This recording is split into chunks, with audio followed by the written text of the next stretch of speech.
It's time for Internet Explorers.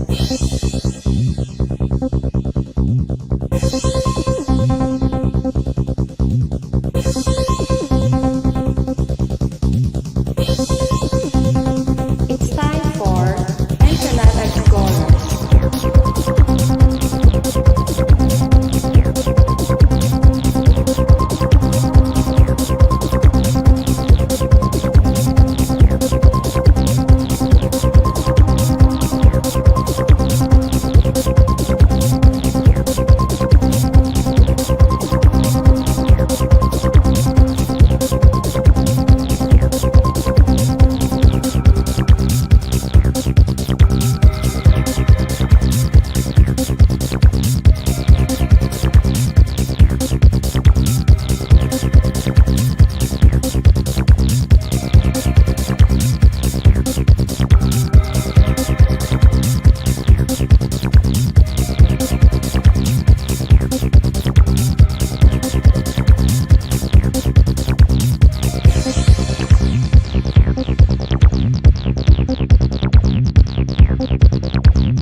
It's time for Internet Explorers.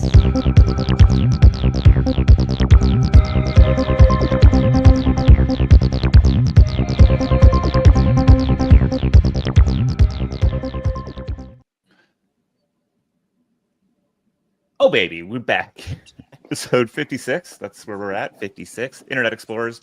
We hang out every Friday, 10 a.m. Pacific, 1 p.m. Eastern. We dive into what the F is actually happening in the consumer crypto space.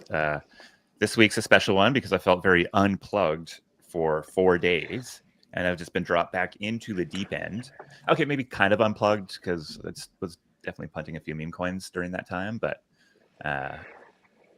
Yeah. good to know the world didn't go super crazy when we were unplugged, and also kind of also still is going crazy. So good vibes. Yeah, we had a little partial team offsite this week, which is fun. Yeah, it's amazing how hard it is to like get back into the internet after like a few days of hanging out in real life. Like I was scrambling this morning, man, to get this thing ready. Yeah. Good week though. Good week. We have some very exciting things that we're cooking on. In many ways feels like back to the basics in some ways, but also a big push forward. So I'm excited that we're just going to be able to tease things confidently for the next little while because there's a big swing coming. Going to take a big swing. How you doing, Peace? Exceptionally well. Yeah, you got home okay?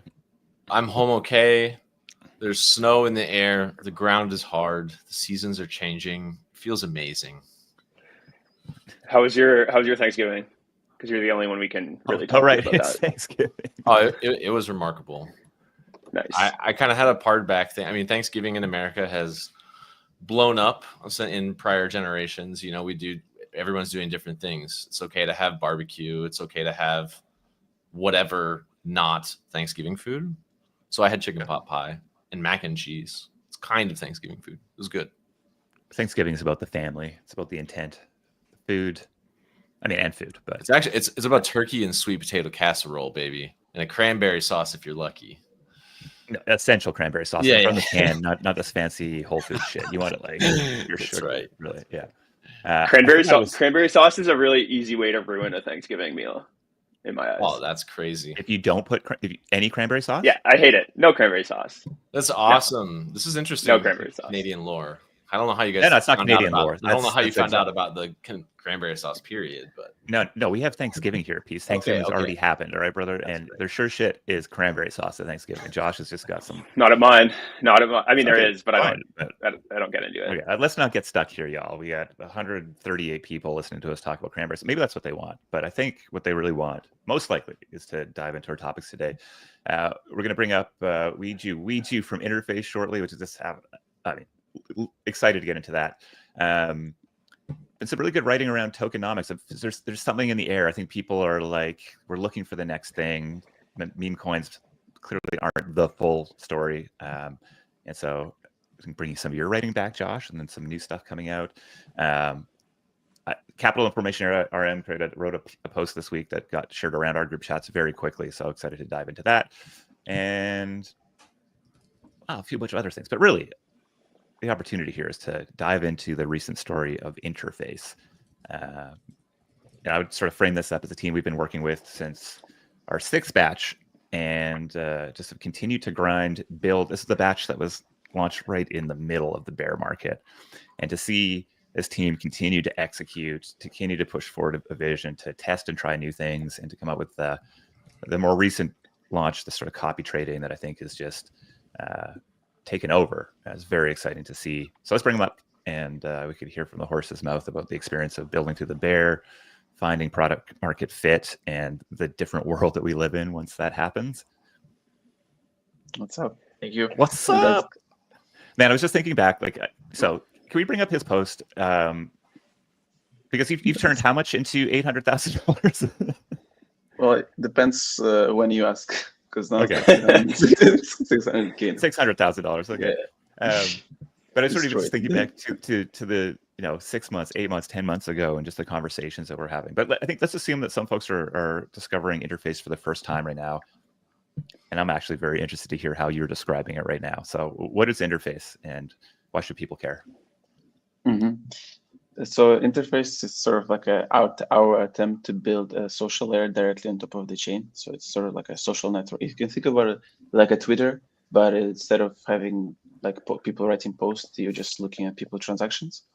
And what really took off is basically people copy trading each other and like doing swaps after seeing like who does what on chain. So that's like basically the primary use case that took off. But essentially the idea is like, let's go directly to the chain and try to build like a social layer and surface what is happening on this network. And then like, let's interact with the primitives themselves directly. And so this is like our sort of attempt at building I don't know, we call it Interface. That's the idea. It's like make it indistinguishable from Ethereum itself in long term for most people. That's like a long-term vision as well. Yeah, I think if we like look back, I think it's been over a year since we've been working together, which is wild. And I think if we look back to really what's changed over the year, I think 3 things really jump out to me. One, obviously the market has recovered. Like there was just back then, like people just weren't doing interesting shit on chain. So this product was much harder to make sense of, just because like the underlying medium that you're building an interface on top of just kind of wasn't interesting. So that's obviously a piece of it. I think you've largely found a hook. And when I see people, tweeting about interface or telling other people about interface, it's like the alpha and the ability to just immediately copy swap immediately that they often reference. So you found a hook. And I think also the third one is I think you've really just like stepped up as like the face of the product and like an ambassador for this like type of person that you're building for. So I guess maybe just kind of throwing it to you. Do you just want to kind of reflect on the journey over the year and like how those 3 things kind of led you to where you are now? Just on the last thing, it's not just myself, it's also wijuwiju.eth who's like stepped up, I think. So it's like we represent completely different sort of spectrum of thinking about how like what's happening in chain. So we have different interests, etc. So I think that's the shout out to her. And then regarding we've been doing this for almost 3 years now. So actually if you look at the sort of the original application, it hasn't changed. We just basically iterating and building out the missing blocks that were not in the first place. So for example, like it took us 2 years to ship a token screen. You couldn't press token. You could see people swapping tokens, and then we added like trading in-app swapping. Then we added copy trading. We added PNLs, and these things they kind of stack up. I think compound over time, and then eventually it clicks. What happened a couple of months ago? Since then we had like a sort of crazy, tremendous growth. Regarding shipping in the bear, when we started, it was also and it was May before FTX. No, when was it? Basically before everything collapsed, and then it ultimately collapsed again. So we started. Everyone was doing like NFT projects, portfolio, etc. And we were like, this is gonna die out. We want to focus on something more sustainable. We want to focus on like a general. We started building article discoveries, all different stuff that is happening on chain, because we kind of foresaw that PFP thing was not sustainable, the volumes, etc. And I would say that that's always been our sort of kind of look at it, trying to navigate the sustainability and the crazy market thing. We just never caught anything from before. So like you could think about people were discovering stuff, but they were not, let's say, transacting with us. And then we were not, like, all the pieces were not there. But so now they're slowly, gradually clicking, and it kind of makes sense. One thing on specifically on copy trade regarding the hook, I'm trying to highlight it all the time, every time I talk about it. It's sort of not like a traditional copy trade when you just copy trading somebody else. It's more like a discovery primitive that builds a social graph of relations between user addresses and contracts. So right now, everyone's basically discovering token CAs, right? So this is basically like a primitive to discover CA on chain.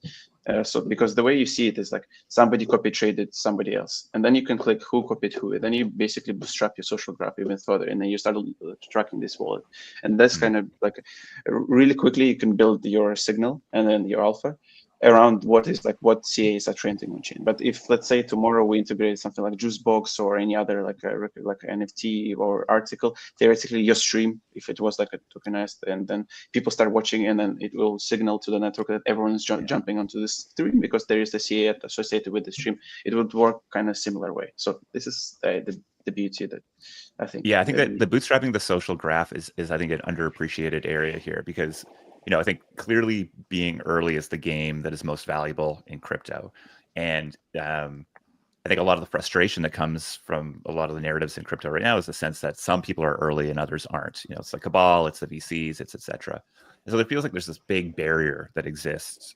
And I think that is true to a degree, but it is also not true to a degree, right? I think that you can make amazing progress in you can create your own Cabal. You can get on the inside. But I think when somebody's starting to join a new social network, the idea of how do you get to meaningful context or follows or whatever the core is quickly is key. And so I think you've hit on here is a very natural way to, just through following your interest. You can just follow one person for a little while.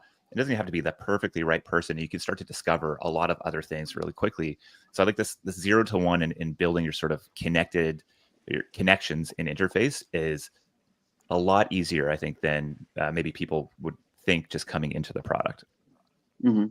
Also here, that thing that is right now streaming, the trades for the wallet, I think that also helped a lot. It's like you can see like who's in front of you, like how many trades they have been trading. And actually, like if you go back to what's happening on chain, and a lot of things that people find interesting is financialization of things. So that's like let's say the most interesting thing they look into when they're trying to bootstrap the network, which is like purely financial at this point. Not purely, but 90%. You can talk a little bit just about how it feels to be building when it's hard to get somebody in and you're working very hard to convince, versus this sort of phase you're in right now where now you're tweeting something about you're growing faster in a day than you would in a month. Past, like, what's that lived experience like? Yeah, so I'll say going back to, let's say, you can think about, we stayed around 100 to like 200-300 DAO for like 2 years. It was just like consistent, flat. New people come in, churning. There was like some people sticking around, so it was like iterating over and over and over. But as you pointed out, like if there is nothing to do on the network, it's it's hard, I think. And also people are churning away in a sense that there's this is consumer application, and when you're obtaining information what is happening on chain, you're competing essentially against TikTok, Twitter, Warpcast for attention for the consumer. It's extremely hard because the amount of cognitive effort you need to put in to open the second app after you woke up, it's tremendous. It's like tremendous. And over a period of time, you start defaulting to the first one that already provides you like 50% information. If interface provides you like additional 5-10% that you already can find on X, then you're like not opening interface by default over like within a couple of days. So this is like extremely tough to build. I think it's like weird. You never know like what clicks, etc. So I think we're still early, and it's nothing is proven at this point yet. It feels fucking amazing that like things are clicking and they're like going crazy, but we're very humble. I hope regarding like I mean it's nice because we've been doing this for 2.5 years and we believe in this. So I think that's like the primary thing about sort of going through. Same with the coins. If you hold the coin, if you actually believe it, it's much easier to then hold it versus like you're gonna paper hand it if you just jumped in and never actually had a thesis behind holding something. Same with building. I think if you're sort of have an sort of at least a thesis that you feel is sort of correct, people will come at you. You guys were like with the calls, you were also like sort of pushing like this is like, but I think it's from the positive standpoint. You're like trying to challenge so that the idea would crystallize even further. So I think if you weren't like a sort of at that position, a strong believer of what you're building, you would sort of quickly turn. And most of the consumer apps that raised during when we raised, they all sort of died out, majority. I don't know any mobile chats. There are so many different chat apps, etc. NFT portfolios. There's like it's brutal the winter. So I don't recommend anyone. But yes, you are a frustrating builder for me in the best possible ways, because and I think I say that as like a very, very, very, very good thing, and it's sort of anchored in a clarity of vision, maybe not clarity, like a deep intuition around the opportunity that you're building towards. And I think you're sort of somebody who when you see it, you kind of know it. And so I find our relationship with one as being like really trying to convince you of something, you very much taking that on and, you know, putting it through your lens and doing a very good job of saying yes and no to the things that make sense to the vision and intuition you have.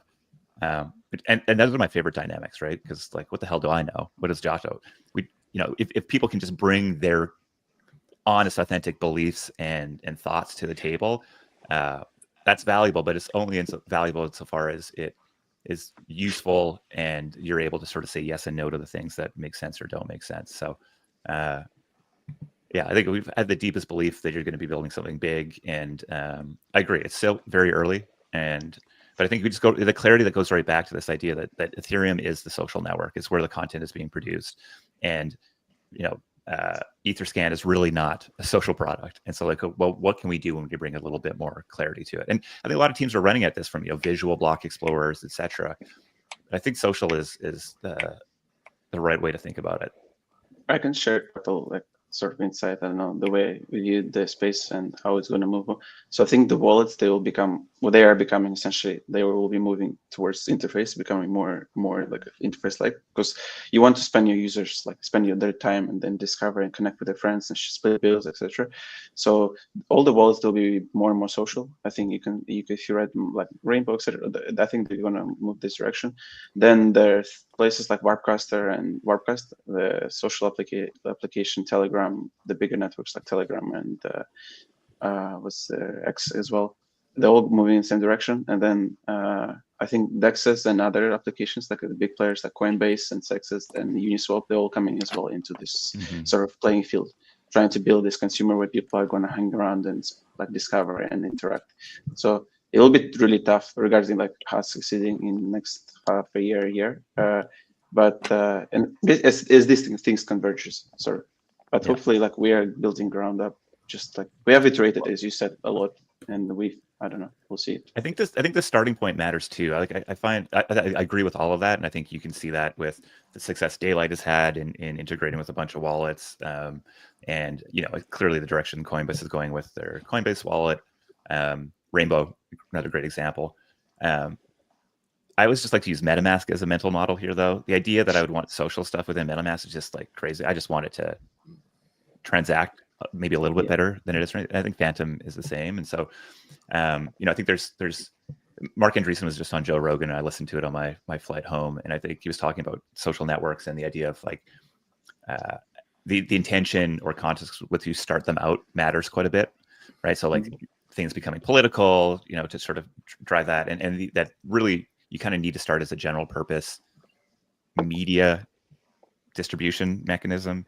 And I think like clearly tokens are a new type of media here. And so I'm less, I think these guys are coming, but I think that the authenticity with which you started this and almost the genericness with which you started it actually matters quite a bit here. And moving from wallet to operating system still feels kind of awkward to me. I agree. Well, I think you've also figured out how to have like a real status game to be played with an interface, which a new status game. A new status game. Like that was the thing we talked about, a year ago, right? It was like, okay, cool, I can follow people on interface, but like why why do I want that? And I think with copy swap, I think not only have you figured out a real economic reason for that, like if I build a huge following and I trade stuff, other people are going to see it. They're going to copy swap me, which I earn fees from, but also, the thing I traded is growing in attention, which is obviously valuable for me.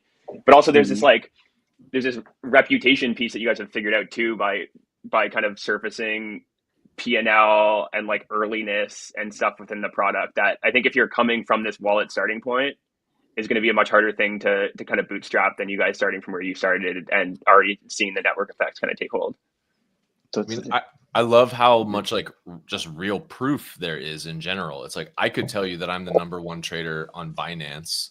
And he does. He said this before. So you know what I mean? Yeah. So it's like, and you could go look it up, and how are you going to know that account belongs to me? But the fact that this is like ENS tied to my actual Farcast account, like there is really something there. It's cool. It's to the point where people will actually trade with their named account, like versus their alts here, because there is social capital to be earned. I have a thought in here, because you start when you do this, like you introduce this whole new dynamic of like gameplays, like how people are going to play games. So one idea we had in mind is that basically by nudging the way we view, so like Ethereum is the mother of all the networks. So it's like it's going to replace all the platforms theoretically, all the different like standalone X, Instagram, Meta, all the platforms. Theoretically, the Ethereum could become this like the mother of the networks, the way I call it. So then, if you're playing games, why would you sacrifice like your reputation of the mother of all the networks you're building, curating for like a quick shill or quick like I don't know rug, versus like having like on the network that is going to be there for quite a while, and then it's basically like sort of shared across the globe and across the whole strata of different like economies, and it's crazy. So that's like the thesis that theoretically people like you start buying token, maybe you'll play a little longer game than just like, I don't know, using Anon to dump on your Twitter followers that you just shielded them to, because that's our hope. So on the publics, because obviously there needs to be a privacy preserving sort of aspect of things, but we're more like betting here on more social signaling, building identity. People are making a purposeful decision about what, like in their Docs account, what they want to show. I mean, PC, you were talking about this the other day too, right? Like the pristineness of your interface, linked wallet is something that you think about. 100%. And I mean, and on the other side of that, it's like, just because a wallet isn't Docs doesn't mean that it doesn't have reputation that is valuable to that account. Like owning accounts that can flex the reputation is important, whether it's tied to your whatever government ID or your social Twitter account or whatever. Like it's yours, it has proof, and that is valuable at some place in the market. Are there any agents that are sort of moving up the leaderboards of interface yet? Do you know? I mean, kind of hard to know, I think, but I think Aether got some monies because I think they use Aether to swap higher. So I think people copy trade the. I'm not sure what's the handle, but maybe it's iether.farcast ID. Ethernet, I think, or Aether. I'm not sure what was the handle. Okay. And it's buys higher basically all the time, and people copy trade it, and it earns like I don't know, $20. I don't know, something. Nice. But we spoke a little bit to virtual guys regarding maybe letting their AIs basically plug into our feeds and start interacting directly. So it was like early, but we haven't proceeded with that. That'll be pretty cool. I don't know. So I guess maybe excited. Sorry, go ahead. Maybe looking forward now. So obviously you guys have hit one inflection point. Are you guys like? Do you have a sense of what the next one's going to be? Like looking forward to the next 6 months, what kind of jumps out to you as a big opportunity? Mm-hmm. So I would say 6 months opportunities. So first of all, we want to keep up with the growth. So that's like the primary, like scale things and make sure that all the things polished and work much nicer.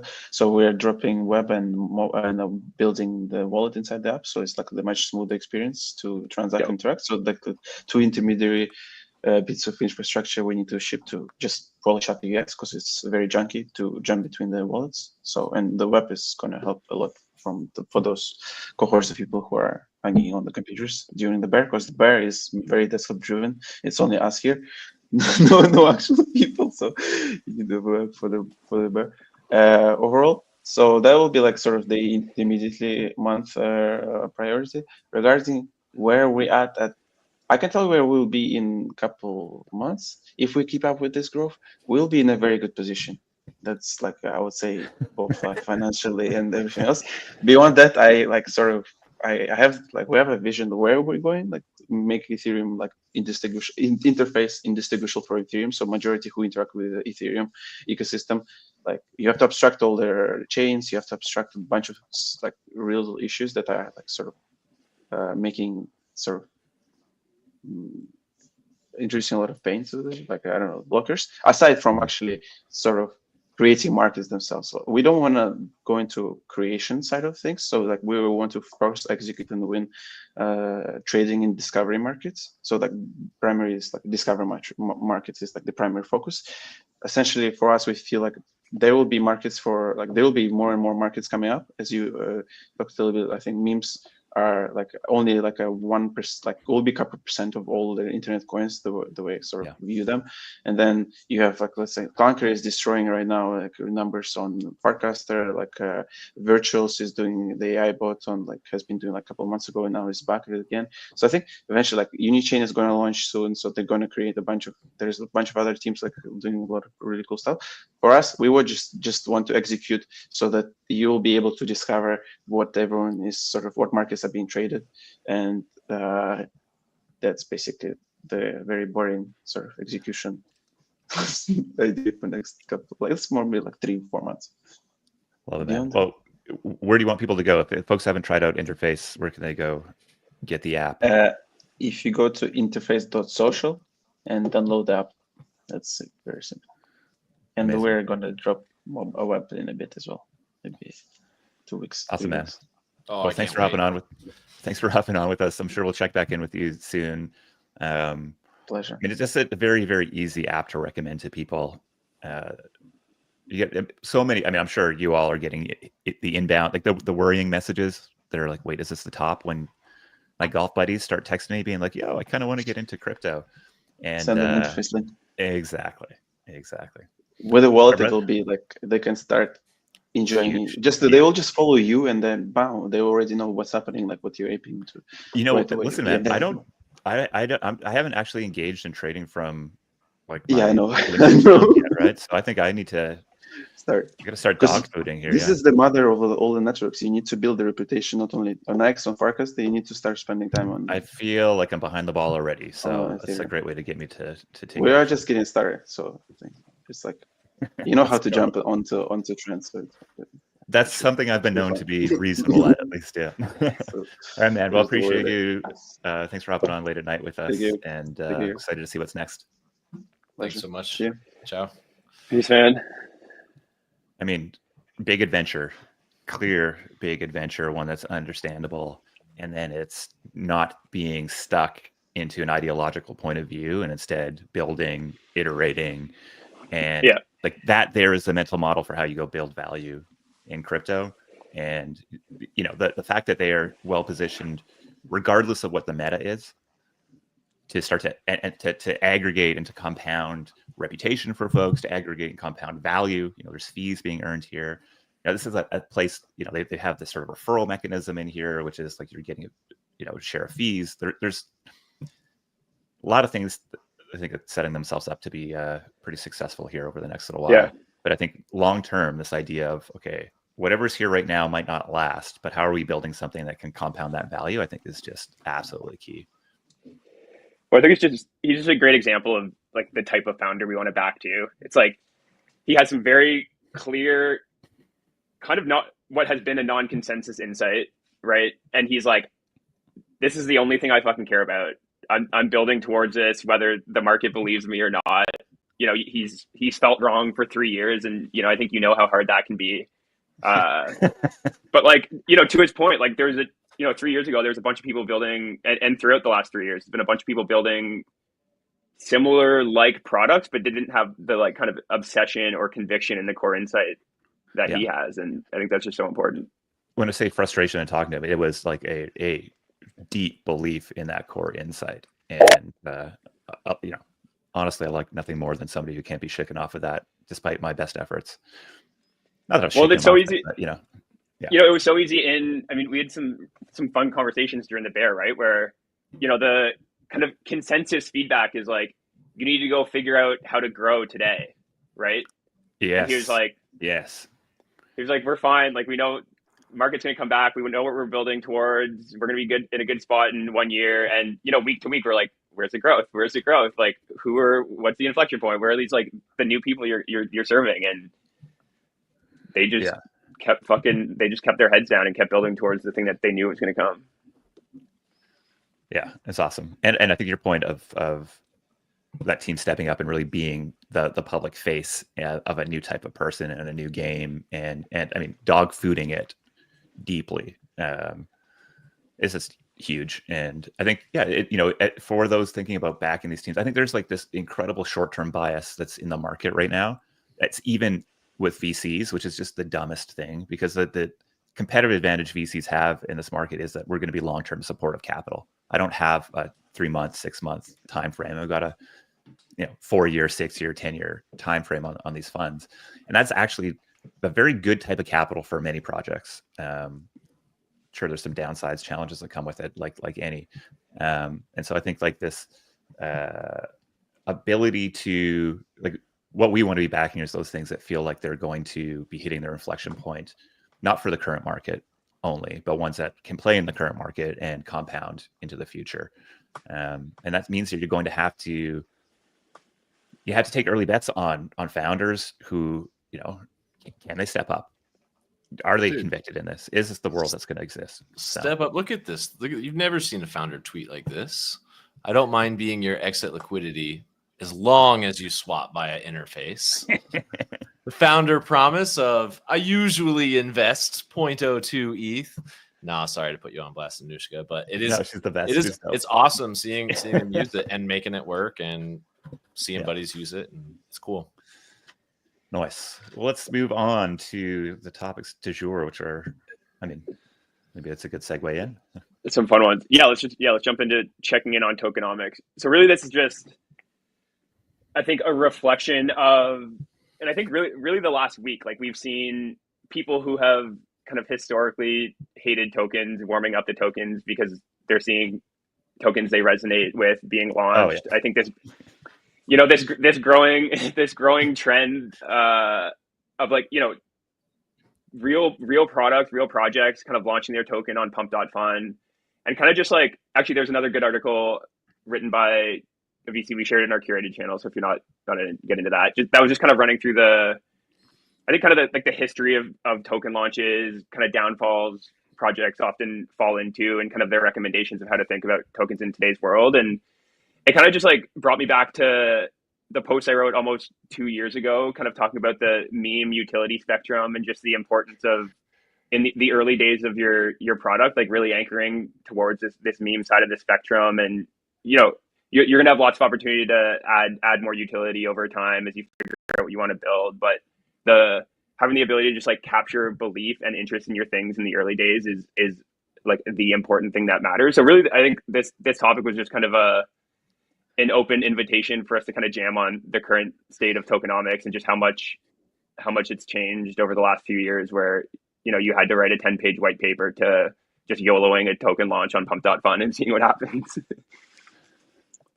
Yeah, the mental model I have here is that we're just sort of like a pendulum swinging back and forth between extremes, and like neither extreme is really great. And I think like the current meta of launching up, if you're building something over the long term, launching your token on pump.fun just seems like a very, very inefficient way of doing that. Some might work, cool, great, but everybody trying to hit the buy button at the same time to get the team allocation. You're seeing what's happening with the AI16Z stuff. Like, there's just like a lot of messiness that can kind of come from it. And also, like, tokens, I think, are this incredible tool for capturing and generating attention. And I think of what OP has done with their retro rewards is probably closer to something that lives in the middle than say maybe the VC coins on one side and the pure meme coins on the other. And so I think my read is that there's just like a lot of both recency bias and like ignorance of the past that's in the market. We saw that with the NFT boom. I think we're seeing that with the meme boom. And I think, to me, the attention games, I think, as wijuwiju is saying, they're always going to exist, but they're probably going to be a much smaller percentage of the volume that comes through. Because I think the true large money comes into things that are real businesses that can sustain over the long 100%. term, that have some belief. And while some meme coins break out and sustain, it is a big roll of the dice, right? Like there is a couple every cycle that kind of stand out. And so I think like from I think that's really where the root of the more I think authentic critiques of meme coins is people who are trying to think about, okay, well, how does this actually fit into the vision that I see? And so I think like it's always awkward to recommend a middle ground in anything on the internet, because the extremes are where the energy is and the attention is. But I think, again, this idea of, are you building for just this short-term game that we're playing right now, of which there will be many and many more, or are you trying to compound that value over time? And I think the token model is the absolute core to that. Now, where I think people get it wrong with it, they sort of missed a lot of your meme utility spectrum point, was like this idea that the idea of the sort of under promising and then adding utility on top of it, I think is very, very much a part of this, right? And also I think this trend of wanting to get people to have exposure earlier in that. Like if you're an early believer in interface, I think the market right now is saying, well, if I'm using these products, I'm likely going to get something at some point, which I think is true, but that promise has been broken over the last little while, right? Maybe that's a part of scale. It's the challenge of dealing with, Sybil, yada, yada. It can be kind of hard to do. And we've seen a lot of projects fall on their face over the last little while, trying to sort of thread this line. And so I think it is probably closer to like, meme coin that is adding utility, but I think even that utility, people can get a little bit too prescriptive on. And so it needs to be more of an iterative approach, which I think isn't how people think about designing tokens. If you go and ask somebody, if you want to talk about token engineering, token design, the very first thing you have to do is get a sense of, okay, what do you mean by that word? Because that can mean just like, here's a pie and I'm going to cut it up and does this look good? But it's a hell of a lot more than, or on the other side, it can be like, okay, I'm going to do a deep economic model of this sort of thing, and we're going to bake it all in. And, there's a hangover of this decentralization, and we're not going to change it. And the reality is, like, you don't know how these things are going to interact within your, and it's far better to give yourself optionality to sort of design for what you're actually seeing in a way that's actually economically beneficial to those folks, rather than thinking that here I'm going to be able to come in like God and say that this is how the world's going to work. And I think that it's important to distinguish, like, L1s, some base infrastructure, big technical lifts that are going after big technical things. That's a very different thing than I think when we start talking about the sort of consumer, which we think is a pretty big tent. And so don't get wrong, like there's clearly value in that. But I think for most folks, like, what do we have? We have the ability to create markets, the ability to create assets in the same way that we had the ability to create media and the ability to connect with anybody on the internet. And that is the incredible innovation that tokens bring. And so it's unlikely that, and I think like the token models of maybe the last few years are probably going to look like putting PDFs on the internet, right? And I think what we see are very excited. We're seeing new market structures that are being built, new ways to launch tokens, new ways of thinking about how that token value gets distributed. And I think we're also seeing, a new world here where people are re-engaging with this, because there is like a ton of hangover of operating over the last, say, 4 years, 6 years specifically, where like you're sort of trying to make decisions on tokens through the lens of this really like negative regulatory environment. And I think we've seen that shift on a dime. People are going to go out further on the risk curve. The president's launching a DeFi project, for God's sakes, right? So I think we're going to see this open up in really, really interesting ways. And like the core thing being, how can we distribute value back to token holders? That's been the missing piece that exists in meme coins if you can play a be early game, but that's going to end at some point. It might not. The NFT boom is going to exist forever. Ain't going to happen. Same with meme coins. So like, what can we learn from this that we can then embed in the bigger visions and adventures that we're on? I do think, I even think the starting point or the framing of tokenomics, is the wrong thing unless you're like, camera losing it. It's the wrong thing unless you're designing an L1 or you're building some complicated on-chain game with an in-game economy. Like if you're building a consumer product, thinking about it as tokenomics, I think is the wrong way to frame it. But I think we're not saying launching meme coins is a goal, but I do hope the proof points that we're seeing from meme coins, and even like kind of tech motivated meme coins, like we're seeing with a lot of these sentient coins, is just kind of giving teams more confidence to launch simple tokens early that capture the belief in their mission without feeling like they need to have everything figured out first. And, I think the ultimate goal and where real sustainability comes from, like, remains for a token to reflect like the organic demand for an underlying product or underlying community that is attached, like that is alongside a great business, right? Like something that ultimately is less at the whims of crypto cycles. It's increasingly less speculative over time. But I think the ability of tokens to kind of combat the indifference that founders are fighting, kind of, create financial opportunity for their core believers is going to be table stakes soon, right? Like if you don't do it, I think increasingly somebody else is going to, and serve the audience you're serving, in a way that gives them financial opportunity. So yeah, I agree. I think one of the things that was interesting from, I think it's this post, was just this, like, there's like this simple benefit of tokens that I think many people I don't even think we have fully internalized, which is like solely making these assets globally available and serving a global audience is such a multiple over what the capital markets have been like for recent history, right? A very US centric or country centric. And that alone is just like a huge multiplier on the potential value of these things. And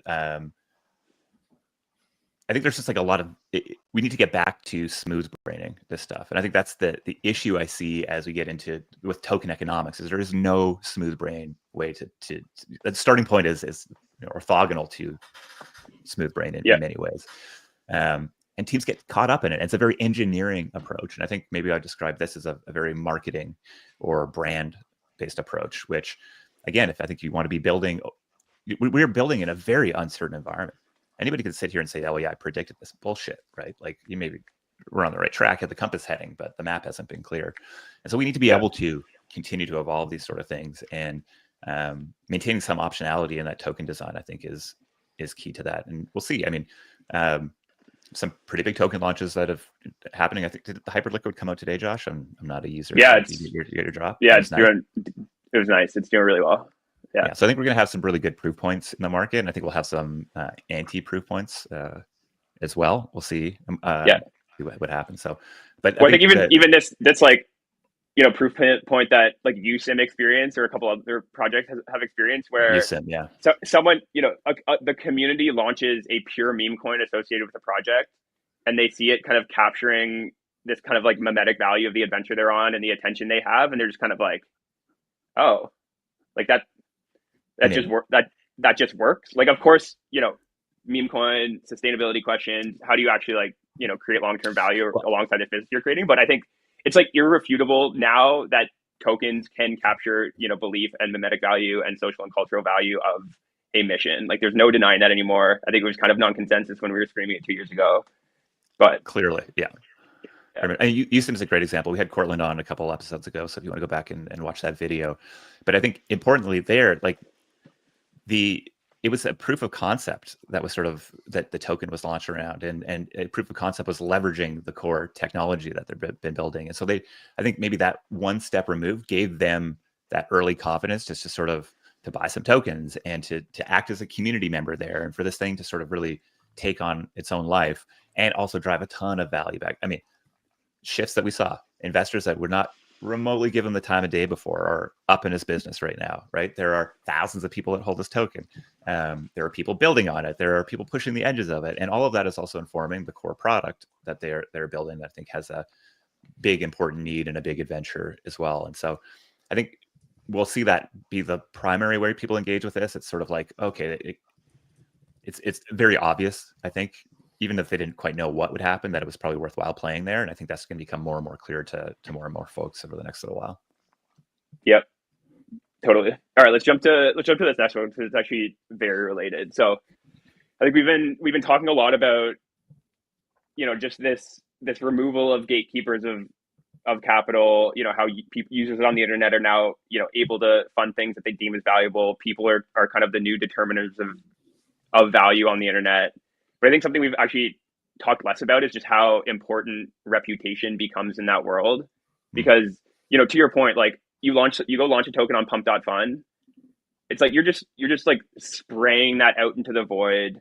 the people hanging out there are obviously not the people you want, or not obviously, but in many cases are not the people you want as early members of your community, as kind of like initial entrance into your kind of token ecosystem.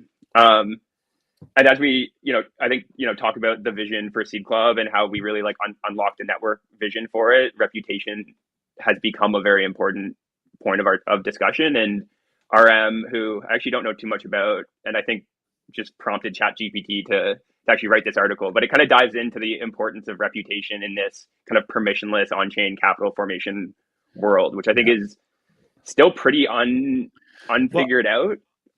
I mean, to me, there's a sense of unfairness that exists in crypto that I think exists in our little world, and it's definitely how people see it from the outside. And it's because the early games are what matters, right? Like if you're early, that's why everybody wants the CA, right? If you're early, you have a better chance of making some money than you don't. And so where those early games are played most successfully right now are in cabals. They're in, that's an argument for what sort of venture is. It's an industry that has because it has capital, been able to be early to these things in a way, and the regulations kind of keep most normal folks out.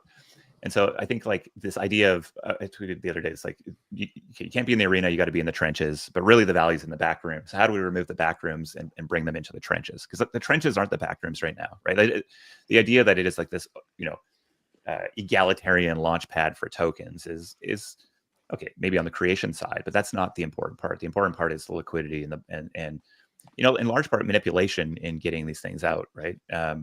And so I think like that is also, I think, a local maxima. It's just repeating the same things. And so when you see products, I think this idea of reputation, you saw it in interface, definitely something that we're deeply exploring. And I think is the post of this is,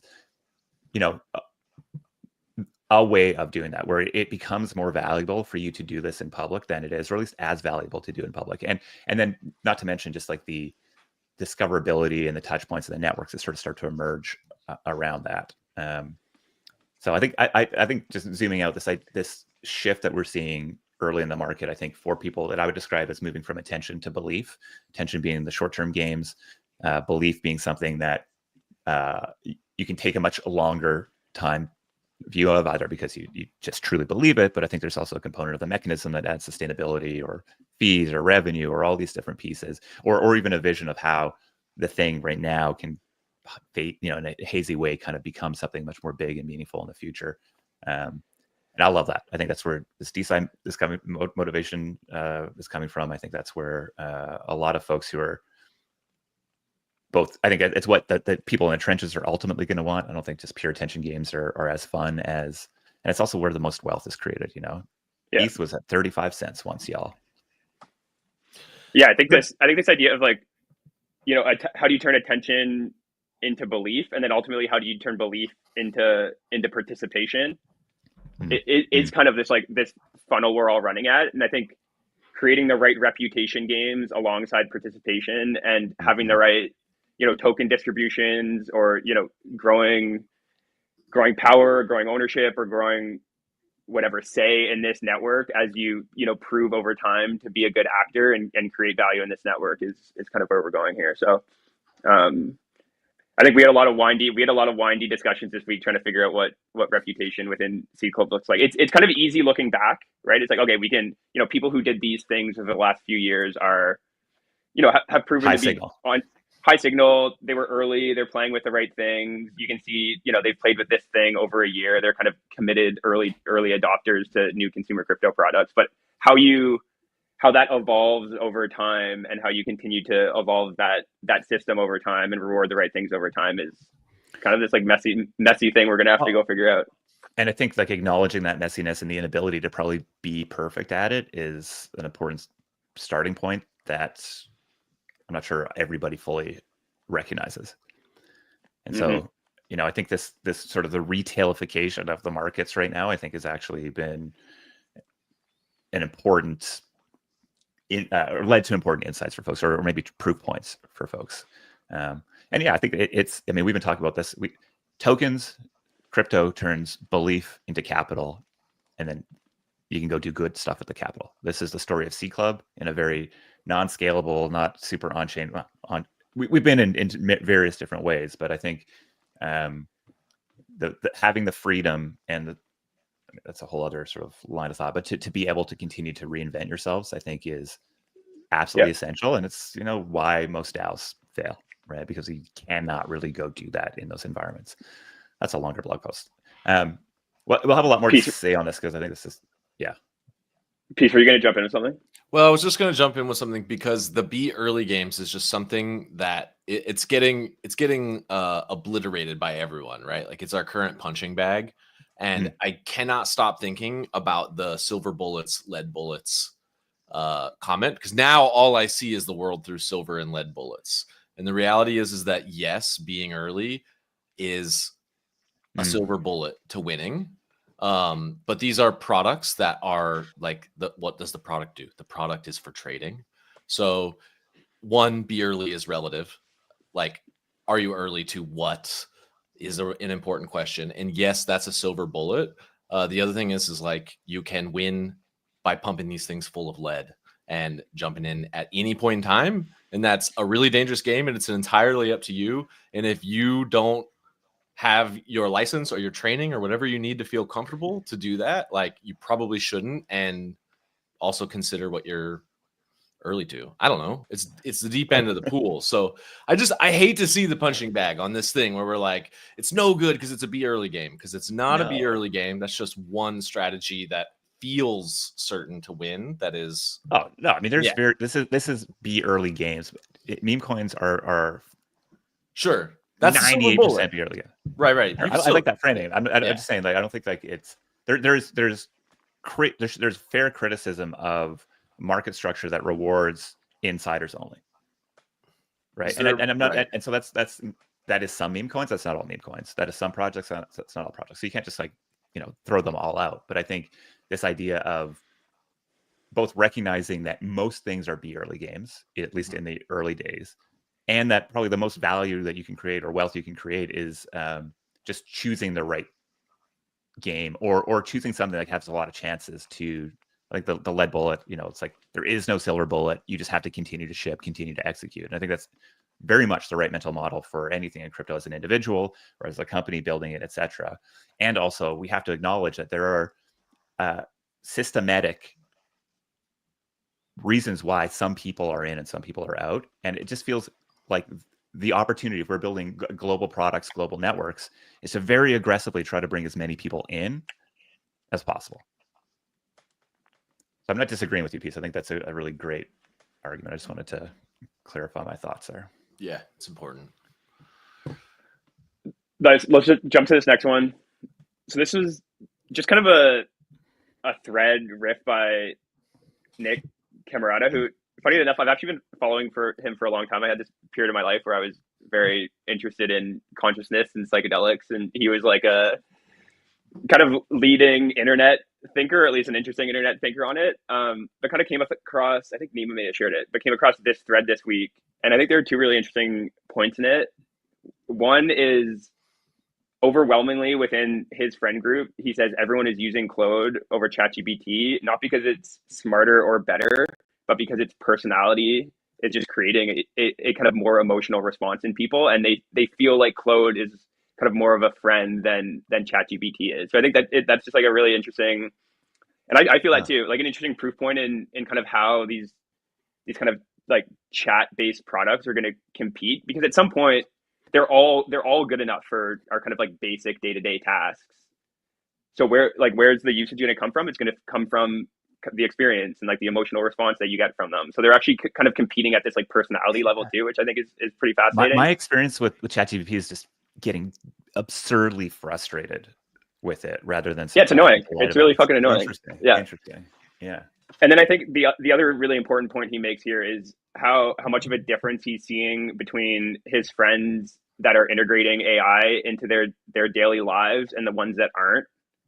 And I think just like ultimately how important it is to kind of like we're at this tipping point, right? And how important it is to kind of force yourself very quickly to become AI native in everything you do, because I think increasingly as this stuff gets better, you're like the separation between the people who are very good at using and leveraging AI and kind of it becomes this kind of second nature thing to do, and the people that don't is just going to become more and more stark, right? Like, we saw that with Google searching and internet nativeness. We see that with crypto nativeness, and we're going to see that probably in an exasperated form in crypto native or in AI nativeness. So I think it's just a good reminder to, you know, even if it feels awkward today in some cases, to just like force yourself to become AI native or AI first, or just use these things more than you maybe feel like you need to today.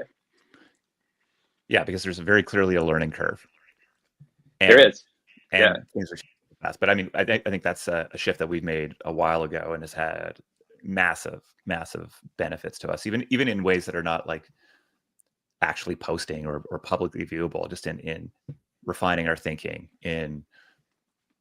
I had this, you know, memo I've been trying to write for a long time, magically created because I copied and pasted the right sections that just didn't quite make sense and I hadn't tied it together. And then to see that get popped out by Cloud and being like, holy shit, this is me, but way better, is wild. And I think, I mean, we've been in some conversations over the last little while about where, you know, people who've sort of had this insight well before, I think, all of us who are maybe just coming at it through a crypto perspective, and thinking about like the new types of places and the new types of actions and I think like the only way to keep up and even have a sense of things is just to throw yourself into the deep end of it. And there are some phenomenal products coming out over the next little while that are going to sort of twist your thinking of where and what and who these things are quite a bit. And I think it's going to be a big shift. I mean, we're introducing new spirits into the world,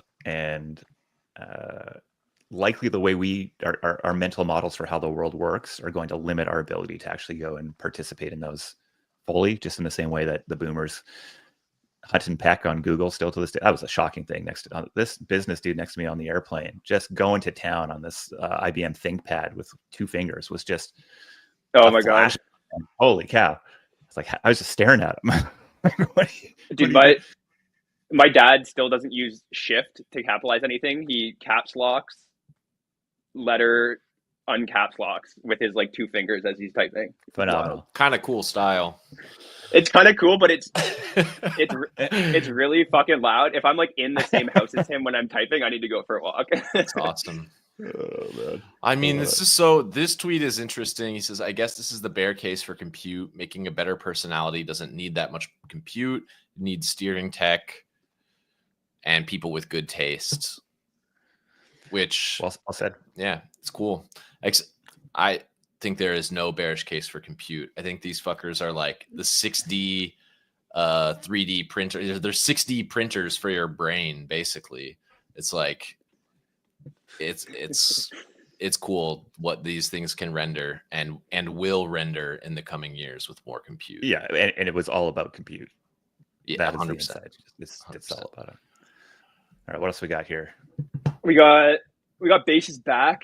This is just a quick one. I think we've been, you know, on this don't be a maxi fucking path for a long time. This stuff ebbs and flows.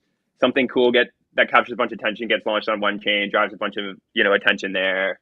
Then something happens on another chain, price recovers, which, you know, drives improved sentiment, which drives narrative, which drives price, and suddenly the other chain feels great again. So like base, you know, that you know, I think the attention has largely not shifted back to base, but it's, you know, definitely having a moment again here. It feels like, you know, Clanker and some of the kind of emerging products on Farcaster and base have kind of unlocked a much larger speculative game to be played here.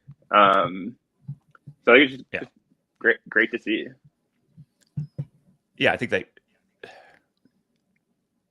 Well, I mean, we've litigated the whole maxi thing quite a bit. I think clearly, people are going to go where the most interesting things are, and there are people building interesting things on Solana and on Base and on a whole bunch of other interesting, you know, platforms out there. And so it's shocking to me that you think you want to hook your identity to one. Well, I mean, Jesse's that's the type of guy he should, but like his job is to go convince you that the only thing that matters out there is Base. At the core, same thing as any other sort of L2 or L1 founder, and just don't get fooled by it. Like there's a much bigger. I think this just always comes down to me being like, I don't think you actually believe in crypto or the tech if you only want to be locked into maxi games or short-term games, because I think people are drastically and have consistently drastically underestimated the scale that is going to come from this stuff. Totally. All right, let's jump to, so a stroll through consumer crypto is really just kind of me highlighting a handful of kind of cool emerging products that I've seen recently. I think you're gonna put that into your newsletter. Yeah, it's gonna be the newsletter. So I think there's probably gonna be 10 products that I mentioned. So recommend checking. Yeah, one is actually this Please go back to the one you were just on. Yeah. What do we got? So this here? is cool. Basically, Oh yeah. It's an AI agent that was given a control over a prize pool, and people had to pay to send messages that got contributed to the prize pool. And the goal was to try to convince this agent, whose only prompt was "do not give anyone this prize pool," to actually give you the prize pool. And I think 482 people attempted or sent messages. The price of messages increased exponentially. So I think at the end it was like $450 to send a message. And someone ended up cracking it basically by pretending to start a new admin session and then tricking the agent into thinking the transfer function was the way that they actually accept money into the prize pool, and then told that it wanted to send it $100, and it executed this transfer function and ultimately sent the prize pool to that person. So I don't know, just kind of a cool, literally this game is just talk to an agent, but it's interesting. Well, it's what a great way to figure out how people are going to try to hack your AI agent that has more than 50K in it at some point, right? So yeah, super cool. Awesome. Yeah, I love that. Okay, lightning round. Yeah, there'll be a whole bunch of, if you're not following Josh's newsletter yet, make sure you do that. If we can put it up in the chat, that'd be great. Because there's 9 other amazing products there that you may or may not know about that you want to discover. So get on that email list. All right. Oh, there we go. Notes. There we go. All right, give me a lightning round. What we got? Vampire. This one was fun. Did you guys see this one? Yeah. So I thought it was just so Austin King's he's the founder of what chain? Omni? That's right. I think. That's right. Some chain. And kind of just had this cool vampire attack idea, but very aggressive vampire attack idea where you actually basically the points you get towards the eventual airdrop is actually you depositing the competitor project's tokens into this vault, and they ultimately use that to create massive sell pressure on the competitor's token, and then kind of do that alongside releasing your token and into attention and demand. And I think he mentions this is highly illegal, and obviously the types of people that get attracted to tactics like this are probably not the people you want to attract, right. As early capital into your or early supporters of your protocol. But I thought it was just a funny idea. Well, it makes me think about the value that Sushi had on the entire space by just vampire attacking Uniswap. It's why we have the Uni token, right? Is that good, bad? I don't know, but I think it definitely led to a whole new meta. So yeah, I agree. I think that there are more markets doing their job. Yeah, for sure. I wouldn't recommend anyone do this, but I think it's cool the things you can do in permissionless on-chain markets. And I just love the fact that I think it is very valuable to try to push the stuff to an edge, right? It's what if I want to be the most aggressive, airdrop ever? How would I go do it? And what would I do? There's insights in there. Yeah, totally. Nice. All right. Well, thanks, folks. That's episode 56 of Internet Explorers. We're on every single podcast place out there. So if you want to go drop us a review there, it'd be super helpful. We just got I cannot wait to share more about what we're cooking on. Shout out to Interface and wijuwiju and Anushka and the whole team over there. If you haven't signed up yet, go over do it. I think I need to what should I start? Just toss an ETH in there and see where I go. That might be the move. Try to become the top followed account on Interface. I was actually when you asked him if any agents were kind of running rampant on there, that was the idea I had. We should just launch an Interface agent with the sole goal of becoming the most followed account on Interface. I think that'd be fun. We could do that. Yeah, we could very much do that. Well, interesting. Yeah, is this where the agents ultimately compete? We have all these that I think we're still waiting to really see the trading functionality of an AI16Z, et cetera, kind of come out. but it's the natural leaderboard for it, which is kind of interesting. All right, we could talk forever here. We're back next Friday, 10 a.m. Pacific, 1 p.m. Eastern. Happy Thanksgiving to those that celebrate. Happy the best Thursday, Friday ever for Canadians, because all you Americans are not up in my DMs today. Enjoy your time off. Give myself some mental space to emotionally adjust back into the internet and to make sense of the winding paths we've been on in our offsite. Loving the energy in the market. It's so exciting to see people just doing stuff. You can just do stuff. You can just do things. What a concept. Phenomenal. All right, I'll make sure you sign up to Josh's newsletter. You want to see the 10 apps that he's most excited about right now. And we will see you on chain. Ciao for now. Peace. Internet Explorers.